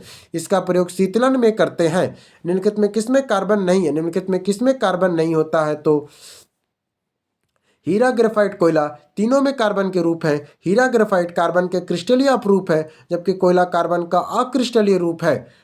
इसके बाद कहता है निम्नलिखित में कौन सबसे सख्त हार्ड होता है? तो हीरा का ज्ञात प्राकृतिक पदार्थों में सबसे कठोर है। इसकी कठोरता का कारण इसकी मजबूती, चतुष्फली संरचना और प्रबल सहसंयोजक बंध है। इसका प्रयोग कांच काटने, चट्टानों को छेद करने के लिए करते हैं। वाहनों से निकलने वाली गैस कौन सी है? तो उसमें हमारा कौन सा निकलता है? वाहनों के धुएं में carbon monoxide CO, carbon dioxide CO2, nitrogen oxide N2O आदि गैसें और हाइड्रोकार्बन निकलती हैं। स्टीलों को कठोरता प्रदान करने के लिए क्या बढ़ाई जाती है? तो कार्बन की मात्रा। अगर स्टील में कठोरता प्रदान करना है तो हमें उसमें कार्बन की मात्रा बढ़ानी होगी। स्टील इस्पात में कठोरता मुख्य रूप से कार्बन की मात्रा पर निर्भर करता है। कार्बन की मात्रा जितना अधिक, स्टील उतना ही कठोर और भंगुर होता है। क्रोमियम जंग रोधक क्षमता है, जबकि मैग्नीज मजबूती प्रदान करता है। वनस्पति घी में हाइड्रोजनीकरण हेतु उपयोग किया जाता है, क्योंकि उत्प्रेरक कौन है, तो वो निकेल है। वनस्पति तेल से हाइड्रोजनीकरण निकल के चूर्ण को उत्प्रेरक के रूप में किया जाता है। इस प्रक्रिया में उस असंतुलित वसा तेल हाइड्रोजन से क्रिया करके संतुलित वसा घी में बदल जाती है। यह भी क्रिया लगभग में 473 केल्विन ताप पर होती है। वनस्पति तेल की प्राकृतिक घी बनाने में प्रयुक्त होने वाली गैस कौन सी है, तो वो गैस है हाइड्रोजन।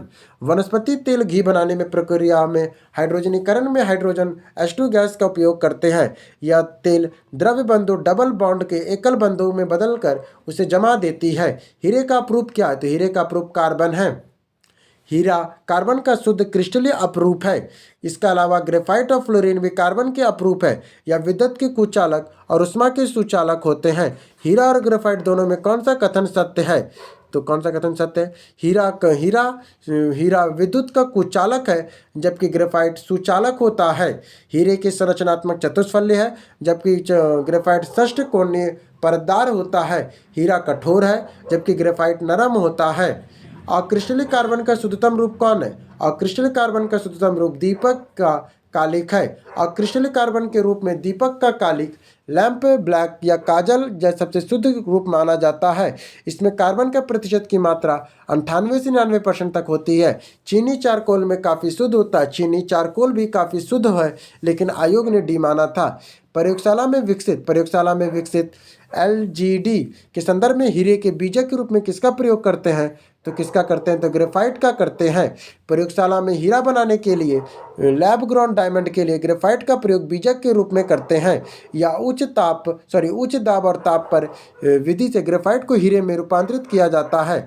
फ्लोरीन तत्व वॉलीबॉल बना है। फ्लोरीन और वॉलीबॉल किसका बना है? बलमिस्टन फ्लोरीन और बॉकीबॉल कार्बन का प्रूफ है, जिसमें 60 कार्बन परमाणु C60 होता है। इसकी संरचना फुटबॉल जैसी होती है। अब हाइड्रोजन और उनके यौगिक। सबसे पहले निम्नतम अवस्था में हाइड्रोजन परमाणु की कक्षा में एक इलेक्ट्रॉन की चाल C/137 होती है। बोहरा मॉडल के अनुसार हाइड्रोजन परमाणु की बाहरी कक्षा ग्राउंड स्टेट में इलेक्ट्रॉनों का चाल प्रकाश की चाल का 1/137 गुना होती है। C/137 है।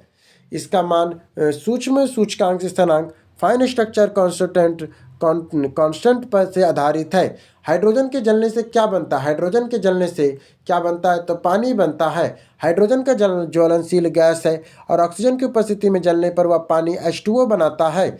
एक तत्व में बाह्यतम कक्षा में 4 इलेक्ट्रॉन है। इलेक्ट्रॉनों के साथ किसके यौगिक का सूत्र क्या होगा, तो XH4 होगा। X संयोजकता है और बाह्यतम कक्ष में 4 इलेक्ट्रॉन है, जैसे कार्बन है। इसके बाद गर्भ निरोधक गोलियों में किस यौगिक का प्रयोग करते हैं, तो लेवोनोगैलेस्ट्रॉल का। गर्भ निरोधक गोलियों के रूप में किस यौगिक का प्रयोग करते हैं, तो लेवोनोगैलेस्ट्रॉल का प्रयोग करते हैं। सामान्यतः गर्भ निरोधक गोलियों में मुख्य रूप से सिंथेटिक प्रोजेस्टेरोन हार्मोन का उपयोग होता है, जिसमें प्रचलित यौगिक को लेवोग्रेस्ट्रॉन है। या ओव्यूग्लेनिन अंडाशय में रोककर गर्भधारण से बचाता है। भारी पानी वह पानी है जिसमें हाइड्रोजन के स्थान पर आइसोटोप को लेता है। भारी पानी हेवी वाटर में हाइड्रोजन का स्थान उसके समस्थानिक ड्यूटेरियम D2O लेता है, जिसका रासायनिक D2O होता है। इसका नाभिकीय रिएक्टर में मंदक के रूप में प्रयोग करते हैं। वाटर गैस किसका मिश्रण है, तो कार्बन मोनोऑक्साइड और H2 का है। वाटर गैस में कार्बन मोनोऑक्साइड H2 का मिश्रण है। CO+N2 प्रोड्यूसर गैस है। वाटर गैस का प्रयोग हम लोग ईंधन और अपचारक के रूप में करते हैं। सल्फर, नाइट्रोजन और अक्रिय गैस। चलिए करते हैं। ब्रोमीन होती है। ब्रोमीन क्या होती है, तो ब्रोमीन एक लाल दवा है। ब्रोमीन सामान्य ताप पे गहरा लाल भूरा द्रव्य होता है। यह एकमात्र धातु है जो कमरे के तापमान पे द्रव अवस्था में पाई जाती है। इसका प्रयोग 17 हैलोजन में करते हैं। तैरने के तालाब में तैरने में मनुष्य की त्वचा जल जाती है। तैरने के तालाब में मनुष्य की त्वचा जल जाती है, क्योंकि क्लोरीन के कारण स्विमिंग पूल में जल के शुद्धिकरण के लिए रोगाणुनाशक के रूप में क्लोरीन Cl2 का प्रयोग करते हैं। क्लोरीन की अधिकता त्वचा की संवेदनशीलता के कारण त्वचा के जलन स्किन बर्न हो सकती है। हाइड्रोक्लोरिक एसिड कांच के बोतल में नहीं रखा जाता क्योंकि इसकी अभिक्रिया कांच को सिलिकॉन डाइऑक्साइड से है। हाइड्रोलिक अम्ल HF को कांच के मुख्य घटक सिलिकॉन डाइऑक्साइड SiO2 के साथ अभिक्रिया करता है। यह कांच को गला देता है। साथ ही कांच के बर्तन में ना रखकर प्लास्टिक के बर्तन में रखा जाता है। इस गुण का उपयोग कांच के नक्काशी करने में होता है। सल्फर हेक्साक्लोराइड अणु का आकार कैसा है? तो अष्टफलकीय है। सल्फर हेक्साक्लोराइड अणु का आकार कैसा है? तो अष्टफलकीय है। कैसा है? अष्टफलकीय है। सल्फर हेक्साक्लोराइड SF6 का अणु ज्यामितीय अष्टफलकीय होता है। इसमें सल्फर परमाणु का केंद्र होता है और इसमें 6 परमाणु कोनों में होता है। इसमें sp3 3d2 संस्करण पाया जाता है। अम्ल, क्षार और लवण NHCl विलयन में pH की गणना करें तो वो 1 होगा। निम्न में से pH मान 7 किसका होता है? तो उदासीन विलयन का होता है। उदासीन विलयन का pH मान 7 होता है। शुद्ध जल का भी विलयन उदासीन होता है, इसका pH 7 है। वर्षा के जल का शुद्धतम रूप माना जाता है, उसका भी विलयन 7 होता है। निम्नलिखित में से किस विलयन का मान pH 7 से सबसे अधिक है? तो किसका है? तो क्षारीय विलयन का है। क्षारीय विलयन pH 7 से अधिक होता है। उदासीन विलयन 7 है। अम्लीय विलयन 7 से कम होता है। पानी का pH 7 होता है। शुद्ध पानी उदासीन प्रकृति का होता है। 25 डिग्री सेल्सियस पे इसका pH मान 7 होता है। ये घोल का pH 3 से 6 बदलता है हाइड्रोजन आयरन की सांद्रता से, तो वो 1000 गुना हो गया है। pH में परिवर्तन 6 से 3 या 3 इकाई और ये 3 का 10 का गुना होता है तो 1000 हो गया। निम्नलिखित में से एसिड का विशिष्ट गुण क्या है? एसिड का विशिष्ट गुण क्या है? तो नीले लिटमस को लाल कर देता है। एसिड नीले लिटमस को लाल कर देता है। क्षार लाल को नीला कर देता है। अम्ल pH 7 से कम होता है। हल्के बुलेट प्रूफ हेलमेट आवरण के निर्माण में किस फाइबर का प्रयोग करते हैं? तो केवलार का करते हैं। बुलेट प्रूफ हेलमेट और जैकेट बनाने के लिए केवलार फाइबर का उपयोग करते हैं। केवलार एक उच्च शक्ति वाला सिंथेटिक पैरा एरिमिड फाइबर है। इसका ऊष्मा प्रतिरोध और बहुत मजबूत होता है। तीसरे और चौथे समूह के ऑक्साइड का सामान्य गुण धर्म क्या है? तो वो बेसिक और एसिडिक है। आवर्त सारणी में तीसरे और चौथे समूह के तत्वों को ऑक्साइड सामान्यतः उभयधर्मी होते हैं। ये अम्लीय और क्षारीय दोनों गुणों को प्रदर्शित करते हैं। उदाहरण के लिए एल्यूमिनियम ऑक्साइड है।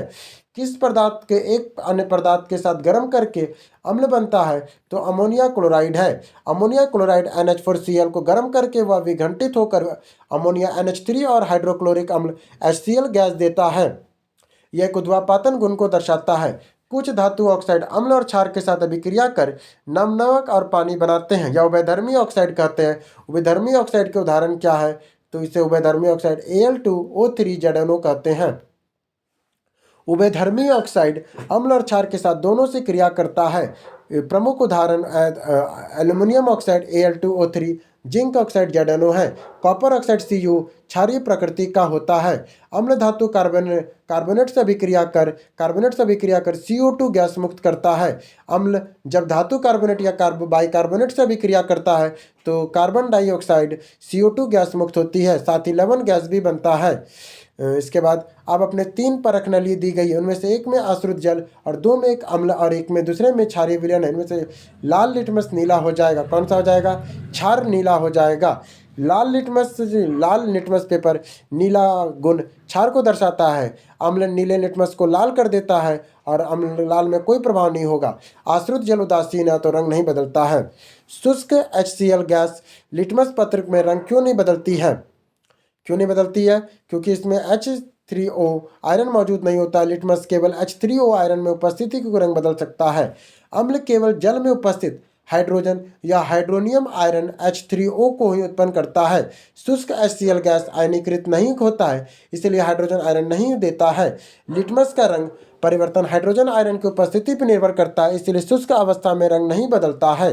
खाने का नमक NaCl किससे बनता है? तो खाने का नमक मजबूत अम्ल और मजबूत क्षार से मिलकर बनता है।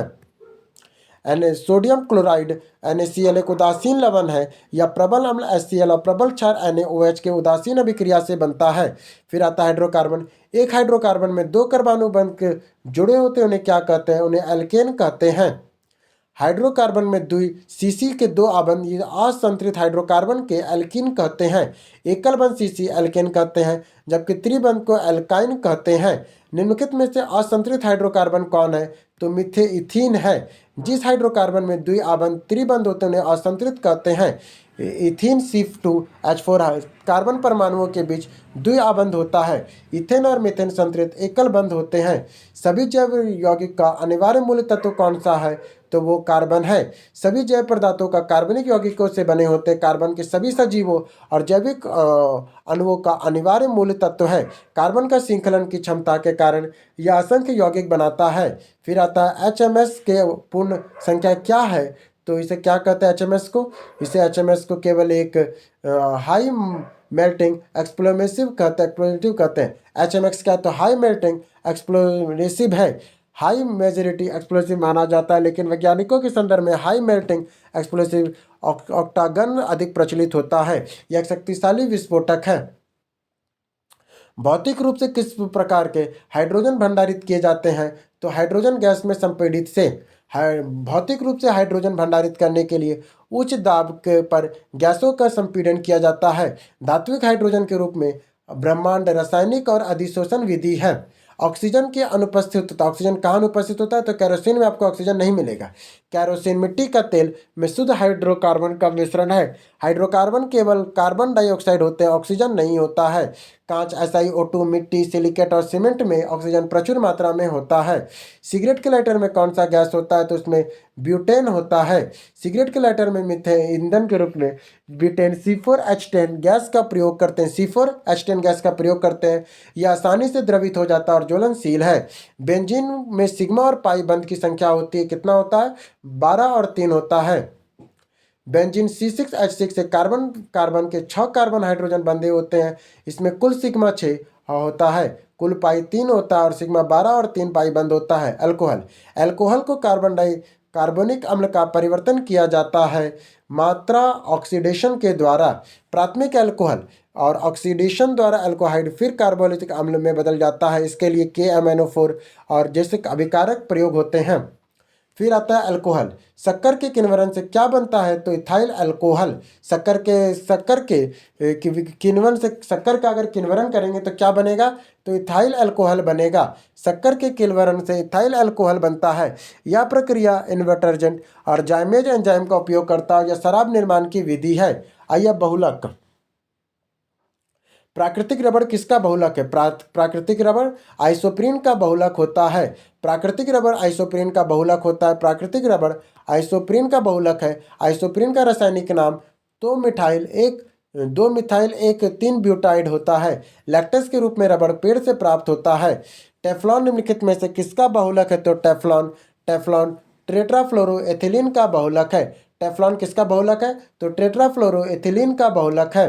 टेफ्लॉन टेट्राफ्लोरोएथिलीन का बहुलक है। या PF के पॉलीट्राइफ्लोएरेथिन भी कहते हैं। इसका प्रयोग नॉन स्टिक बर्तन के कोटिंग के लिए किया जाता है या उष्मा और प्रतिरोधी के रासायनिक रूप से निष्क्रिय है। बेकेलाइट किसका संघनन से बनता है? जो बेकेलाइट है वो किसके संघनन से बनता है? फिनॉल और फॉर्मिल्डिहाइड का। बेकेलाइट किसके संघनन से बनता है? तो फिनॉल और फॉर्मिल्डिहाइड के संघनन से बनता है। बेकेलाइट फिनॉल और फॉर्मिल्डिहाइड के संघनन के बहुलीकरण से बनता है। यह एक थर्मोसेटिंग प्लास्टिक है, गर्म करने पे पिघलता है। इसका प्रयोग बिजली के स्विच, बर्तनों के हत्थे बनाने के लिए करते हैं। फिर आता है आपका मिलाना है ना, एस्पार्टम कृत्रिम मधुरक है। एस्पार्टम क्या है? तो कृत्रिम मधुरक है। फ्योन क्या है? तो प्रशीतक है। नियोप्रिन क्या है? तो संश्लेषित रबड़ है। और बेनाड्रिल क्या है? तो प्रतिहिस्टामिन है। बुलेट प्रूफ जैकेट बनाने के लिए किसका प्रयोग करते हैं फाइबर के रूप में? तो केवलर का करते हैं। बुलेट प्रूफ जैकेट बनाने के लिए हम लोग केवलर के फाइबर का प्रयोग करते हैं। केवलर एक पैरा ऑक्साइड सिंथेटिक फाइबर है जो उष्मा प्रतिरोधी और बहुत मजबूत होता है। निम्नलिखित में से फर्श टाइल बनाने के लिए किसका प्रयोग किए जाने वाला मेलामाइन का उदाहरण है? तो थर्मोसेटिंग प्लास्टिक का है। मेलामाइन एक थर्मोसेटिंग प्लास्टिक है। थर्मोसेटिंग प्लास्टिक एक बार में ढालने के बाद दोबारा गर्म करके नरम नहीं किया जा सकता है। यह आग और गर्मी का प्रतिरोध करता है, इसलिए इसका उपयोग फर्श में टाइल और बर्तन बनाने में करते हैं। अब अगला टॉपिक है कार्बनिक अम्ल, जिसके 6-7 क्वेश्चन है। फलों को ज़बरदस्ती पकाने के लिए किस गैस का उपयोग करते हैं? तो हम लोग किसका प्रयोग करते हैं? तो एथिलीन का प्रयोग करते हैं।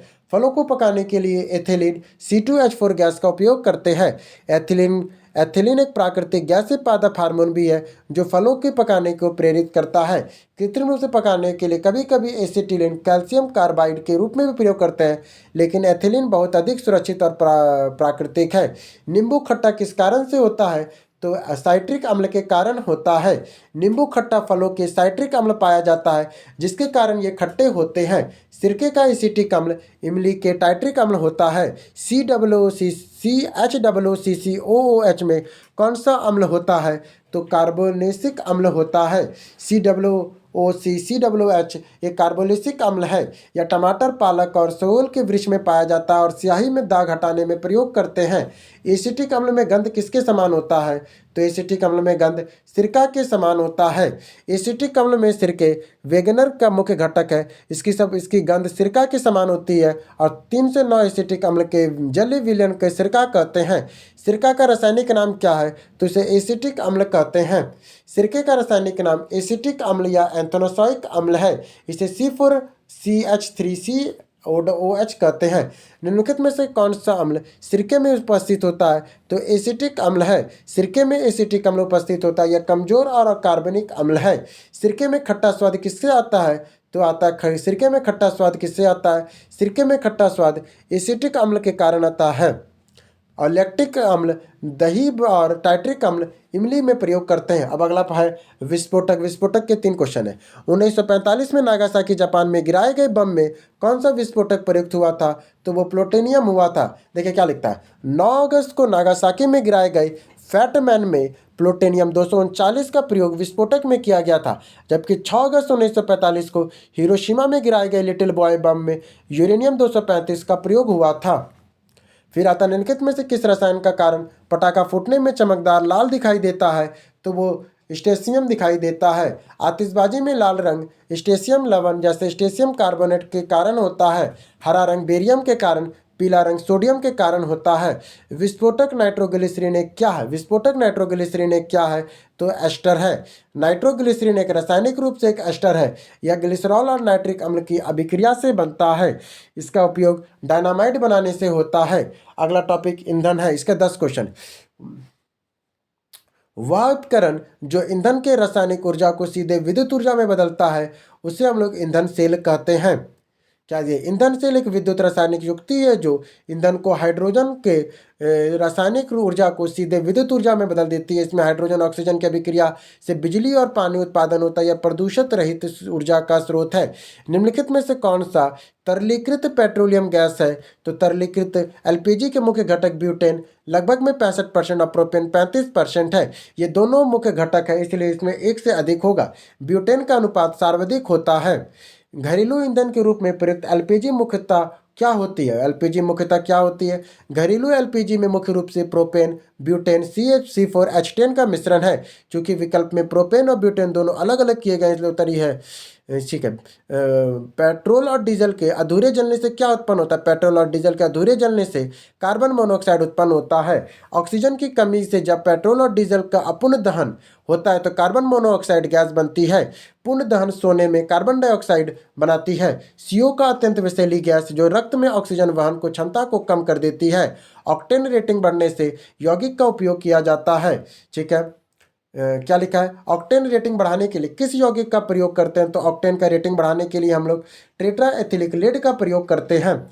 फिर आता है पेट्रोल के ऑक्टेन संख्या बढ़ने में इंजीनियरिंग नॉकिंग कम करने में टेट्रा एथिलिक लेड का उपयोग किया जाता है। यह एक नॉन एटिंग एजेंट है। यह लेड प्रदूषण के कारण इसका उपयोग प्रतिबंधित है और अनलेडेड पेट्रोल का चलन है। पेट्रोल की गुणवत्ता को व्यक्त किया जाता है। किसे करते हैं? तो पेट्रोल की गुणवत्ता को ऑक्टेन नंबर से करते हैं। कैसे करते हैं? ऑक्टेन नंबर से करते हैं। पेट्रोल की गुणवत्ता को ऑक्टेन संख्या ऑक्टेन नंबर द्वारा प्रयुक्त करते हैं। जबकि ऑक्टेन संख्या जितनी अधिक होगी ईंधन उतना ही कम नॉकिंग करेगा। डीजल की गुणवत्ता को सीटेन संख्या से प्रदर्शित करते हैं। निम्नलिखित में से किसकी ऑक्टेन संख्या 0 है? तो एनहेस्टोन ऑक्टेन संख्या 0 मानी जाती है। आइसोऑक्टेन 224 ऑक्टेन संख्या 100 मानी जाती है। सीएनजी का मुख्य घटक क्या है? तो सीएनजी का मुख्य घटक CH4 होता है। सीएनजी कंपाउंड नेचुरल गैस का मुख्य घटक मीथेन CH4 होता है। इसमें मीथेन की मात्रा 80 से 90% तक होती है। यह पेट्रोल और डीजल की तुलना में कम प्रदूषणकारी है। स्वचालित कारों में सामान्यतः कौन सा तेल लगाया जाता है? तो पेट्रोल लगाया जाता है। स्वचालित कार ऑटोमोबाइल के ईंधन के रूप में सामान्यतः पेट्रोल, गैसोलीन और डीजल का प्रयोग करते हैं। पेट्रोल पंपों में वाष्पशील द्रव्य है।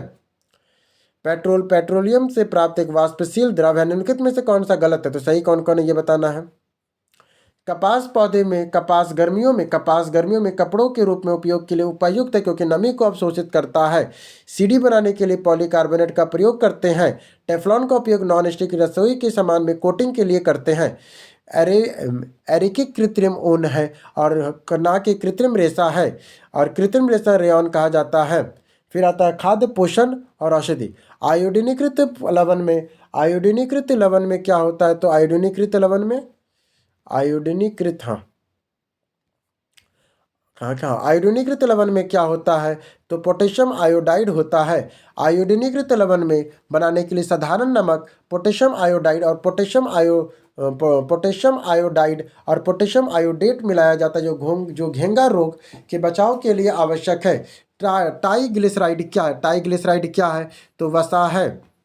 ट्राइग्लिसराइड एक प्रकार का वसा है जो रक्त में पाई जाती है। हमारा शरीर अप्रयुक्त ऊर्जा कैलोरी के ट्राइग्लिसराइड में बदलकर वसा कोशिकाओं में जमा होती है। कुकिंग ताप में स्थिर रखने वाले क्लोरीन युक्त कृत्रिम स्वीटनर जिसका रूप में स्वाद शक्कर की तरह होता है में कौन सा है? तो उसे सुक्रालोज कहते हैं। सुक्रालोज एक क्लोनीयुक्त कृत्रिम मिठास है जो शक्कर जैसा दिखता है और स्वाद देता है। कुकिंग ताप में स्थिर रहता है, इसलिए इसे पकाने में बेकिंग का इस्तेमाल किया जाता है।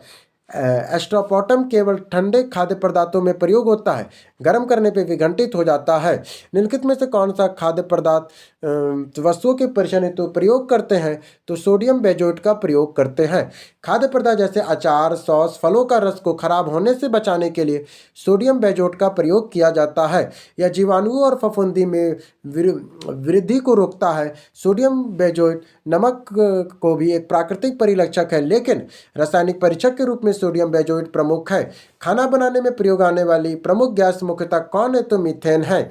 खाना बनाने में प्रयुक्त बायोगैस गोबर गैस का मुख्य घटक मीथेन CH4 है। इसमें जैव अवशिष्ट गोबर और कूड़ा के किण्वन से प्राप्त करते हैं।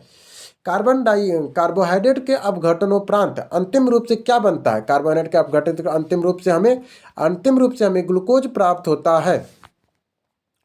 पाचन क्रिया में कार्बोहाइड्रेट स्टार्च शर्करा का पुनः अपघटन होने पर अंतिम उत्पाद ग्लूकोज बनता है C6H12O6। ग्लूकोज कोशिकाओं द्वारा अवशोषित होकर ऊर्जा प्रदान करता है। प्रोटीन, अमीनो अम्ल और वसा का ग्लिसरॉल में फैटी एसिड टूटता है।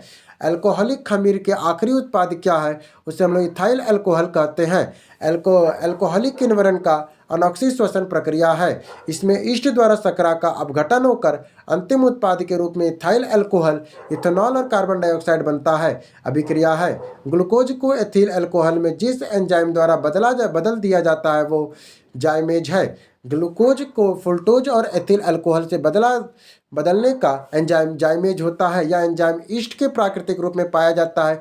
इन्वेस्ट एंजाइम सुक्रोज चीनी को ग्लूकोज में फ्रुक्टोज में तोड़ता है। ग्लूकोज का सूत्र क्या है? C6H12O6 है। ग्लूकोज का रासायनिक सूत्र C6H12O6 है। यह एक मोनोसैकेराइड शर्करा है जो ऊर्जा का मुख्य स्रोत है। इनमें से मीठा चीनी कौन है? सबसे मीठा चीनी कौन सा है? तो वो फ्रुक्टोज होता है। प्राकृतिक रूप से पाई जाने वाली सबसे मीठा शर्करा फ्रुक्टोज है। यह फलों और शहदों में पाई जाती है, इसलिए इसे फ्रूट शुगर भी कहते हैं। सुक्रोज चीनी फ्रुक्टोज से कम मीठी होती है। शर्करा सबसे मीठी कौन सा है? तो फ्रुक्टोज है। शर्करा का मिठास में फ्रुक्टोज, फिर सुक्रोज, फिर ग्लूकोज, फिर माल्टोज, फिर लैक्टोज आता है। फैक्टोज सबसे मीठी प्राकृतिक शर्करा है। सूची 1 और सूची 2 को मिलाना है। चलिए मिलाते हैं डायरेक्ट। त्वचा कैंसर पराबैंगनी प्रकाश यूवी रे के कारण होता है। ध्वनि प्रदूषण डेसिबल यूवी से मापा जाता है। वैश्विक तापमान कार्बन डाइऑक्साइड CO2 जैसी ग्रीन हाउस गैसों के कारण होता है। ओजोन छिद्र क्लोरोफ्लोरोकार्बन CFC के कारण होता है। एंटीबायोटिक औषधि एक उदाहरण किसका है? तो पेनिसिलिन का है। पेनिसिलिन एक प्रमुख एंटीबायोटिक प्रतिजैविक औषधि है। पेनिसिलिन को पैरासीटामोल दर्द निवारक और ज्वलनशील ज्वलननाशक होता है। क्लोरोफिक्विन मलेरिया रोधी दवा है। मेडिकल केमिस्ट्री दवाओं में वर्गीकरण किस आधार पर सबसे अधिक उपयोगी है? तो कहाँ पे सबसे अधिक उपयोगी है? तो वो आणविक लक्षण में है। दवाओं के वर्गीकरण आणविक लक्ष्य मॉड्यूलर टारगेट के आधार पर सबसे अधिक उपयुक्त मानी जाती है। ये दवाएं जैव अणु जैसे एंजाइम और सिस्टर के साथ उपयोग की जाती है। 100% शुद्ध इथेनॉल को क्या कहा जाता है? तो पूर्ण शराब कहते हैं। 100% शुद्ध इथेनॉल को पूर्ण शराब या एल्बोस्टस अल्कोहल कहा जाता है। ये रेक्टिफाइड स्पीटर या आसवन से तैयार किया जाता है। इसका प्रयोग ईंधन या प्रयोगशाला में अभिकर्मक के रूप में होता है। हरित रासायनिक ग्रीन केमिस्ट्री शब्द का तात्पर्य क्या है? तो इसका तात्पर्य क्या है? तो ये खतरों में रसायनों का उपयोग कम करके रासायनिक यौगिकों को संश्लेषित करने की एक प्रक्रिया है। वास्तविक विश्व में पर्यावरण समस्याओं के नवीन वैज्ञानिक समाधान है। यह प्रक्रिया जो मानव स्वास्थ्य और पर्यावरण पर रासायनिक प्रक्रिया के नकारात्मक प्रभाव को कम करता है। हरित रासायनिक का उद्देश्य खतरनाक पदार्थों का उपयोग और उत्पादक को कम करना समाप्त करना है। यह पर्यावरण समस्याओं के समाधान भी है और मानव स्वास्थ्य के नकारात्मक प्रभाव कम करता है। फिर आता है अपमार्जक। अपमार्जक क्या है? कपड़े साफ करने के लिए प्रयोग होने वाला डिटर्जेंट है। कौन सा है? तो सल्फानेट है। अपमार्जेंट्स लंबी श्रृंखला वाले हाइड्रोकार्बन को सल्फानेट लवण होते हैं। ये सामान्यतः कोलाइकल बेंजीन सल्फेट होते हैं। ये कठोर जल में भी प्रभावी होते हैं क्योंकि इनके कैल्शियम मैग्नीशियम लवण घुलनशील होते हैं। साबुन ग्रीज को हटाया जाता है। साबुन जो है ग्रीज को कैसे हटाता है? तो वो पयासीकरण के द्वारा हटाता है। साबुन पयासीकरण की प्रक्रिया द्वारा ग्रीज या तेल हटाता है। साबुन का अणु हाइड्रोफोलिक पूंछ तेल ग्रीज से जुड़ती है और हाइड्रोक्लोरिक सिरे से पानी से तेल की बूंदें पानी में निलंबित हो जाती है और बह जाती है। अपमार्जक क्या है? अपमार्जक शोधन अभिकर्ता। अपमार्जक क्या है? तो शोधन अभिकर्ता है। अपमार्जक एक शोधन अभिकर्ता है। यह सफाई कार्य के लिए प्रयुक्त होने वाला पदार्थ है जो पृष्ठ तनाव को कम करने से फैलता है। साबुन भी इसी श्रेणी में आता है और कृत्रिम डिटर्जेंट साबुन से भिन्न है। निम्नलिखित में से कौन सा साबुन बनाने में प्रयुक्त होता है? तो वो वनस्पति तेल है जो साबुन बनाने में तेल उपयोग होता है। साबुन बनाने के लिए वनस्पति तेल वेजिटेबल ऑयल का तथा वसा का उपयोग करते हैं। तेल में कास्टिक सोडा NaOH के साथ गर्म करने पर साबुन और ग्लिसरॉल बनता है। मॉर्बिल ऑयल और कैरोसिन पेट्रोलियम उत्पाद जिसका प्रयोग नहीं होता है। जल की स्थायी कठोरता का कारण क्या है? उसका कारण है कैल्शियम और मैग्नीशियम क्लोराइड का और सल्फेट है। जल की स्थायी कठोरता कैल्शियम और मैग्नीशियम के क्लोराइड और सल्फेट लवणों के कारण होता है। अस्थायी कठोरता बाइकार्बोनेट के लवणों के कारण होता है। कठोर जल साबुन के साथ आसानी से झाग नहीं देती है। अब आता है उर्वरक का 2 क्वेश्चन। यूरिया में उपस्थित होने वाला तत्व कौन है? तो कार्बन, हाइड्रोजन और नाइट्रोजन, ऑक्सीजन है। यूरिया का रासायनिक सूत्र NH2CO NH2 है। कार्बन, हाइड्रोजन और नाइट्रोजन और ऑक्सीजन में उपस्थित होता है। इसमें नाइट्रोजन की मात्रा 46% होती है। उर्वरक के किस घटक का उपयोग शीघ्र विकास को प्रोत्साहित करने के लिए किया जाता है? तो फास्फोरस का। फास्फोरस पौधे में प्रारंभिक वृद्धि को उत्तेजित करता है और परिपक्वता को तेज करता है। यह जड़ों के विकास और ऊर्जा स्थानांतरण ATP के लिए महत्वपूर्ण है। नाइट्रोजन वनस्पति वृद्धि पत्तियों के लिए और पोटेशियम रोग प्रतिरोधी क्षमता के लिए आवश्यक है। अब 6 को विविध क्वेश्चन और आखिरी सेगमेंट। नीचे में रात में चमकने वाले वर्णक में कौन सा यौगिक पाया जाता है? उसमें पाया जाता है यूरोपियन ड्रॉप स्टोलियल एल्यूसिलेट पाया जाता है। रात में चमकने वाले वर्णक के रूप में यूरोपियन डॉट स्टेनियम एल्यूमिनेट का प्रयोग होता है। यह प्रकाश को ऊर्जा को अवशोषित करके अंधेरे में धीरे धीरे उत्सर्जित करता है। ये पुराने और जिंक सल्फाइड वर्णक को अधिक प्रभावी और चमकीला होता है। स्मार्ट फिल्म के लिए किस सामग्री का प्रयोग करते हैं? तो स्मार्ट फिल्म के लिए ईडियम टिन ऑक्साइड का, ईडियम के टिन ऑक्साइड का। स्मार्ट फिल्म के पारदर्शी चालक परत में ईडियम टिन ऑक्साइड का प्रयोग करती है। फिल्म विद्युत धारा प्रवाहित होने पर पारदर्शी और अपारदर्शी हो जाते हैं। निम्नलिखित में से कौन सा रेडियोधर्मी तत्व नहीं है? तो कौन सा रेडियोधर्मी तत्व नहीं है? तो कैडमियम नहीं, बाकी यूरेनियम, रेडियम और थोरियम है। कैडमियम CD एक संक्रमण धातु है, यह रेडियोधर्मी तत्व नहीं होता, जबकि यूरेनियम, रेडियम और थोरियम सभी रेडियोधर्मी तत्व जो विकिरण उत्सर्जित करते हैं। कैडमियम का उपयोग हम लोग निकेल कैडमियम बैटरी में करते हैं जो विषैला होता है। निम्नलिखित में से अच्छा अग्निशामक कौन सा है? तो वो कार्बन डाइऑक्साइड है। आग आग बुझाने के लिए कार्बन डाइऑक्साइड CO2 का एक उत्कृष्ट अग्निशामक है। यह हवा से भारी होने के कारण आग में कंबल की तरह ढक लेता है और ऑक्सीजन की आपूर्ति काट देता है। यह विद्युत उपकरणों को और तेल से आग के लिए सुरक्षित है। पुलिस द्वारा नशे में गाड़ी चलाने के लिए सांस की जांच के लिए किसके लिए फिल्टर पेपर का प्रयोग करती है, तो किसका करती है? वो पोटेशियम डाइक्रोमेट सल्फ्यूरिक अम्ल का करती है। किसका करती है? पोटेशियम डाइक्रोमेट सल्फ्यूरिक अम्ल का करती है। पोटेशियम डाइक्रोमेट सल्फ्यूरिक अम्ल का करती है। थिन एलामाइड और पोटेशियम डाइक्रोमेट सल्फ्यूरिक अम्ल का उपयोग करती है। अल्कोहल के संपर्क में आने पर नारंगी रंग डाइक्रोमेट हरे रंग के क्रोमियम सल्फेट में बदल जाता है। यह रेडॉक्स अभिक्रिया पर आधारित है। एक्सरे के वर्णक्षेपण एक्स का मतलब क्या है? तो अनुरोध अज्ञात है। एक्सरे का अज्ञात है, इसकी खोज रॉटजन ने की थी। चूंकि इसकी प्रकृति अब अज्ञात है तो एक्स कण है। इस तरह करके हम लोग का केमिस्ट्री खत्म और हम लोग जल्दी मिलेंगे बायोलॉजी के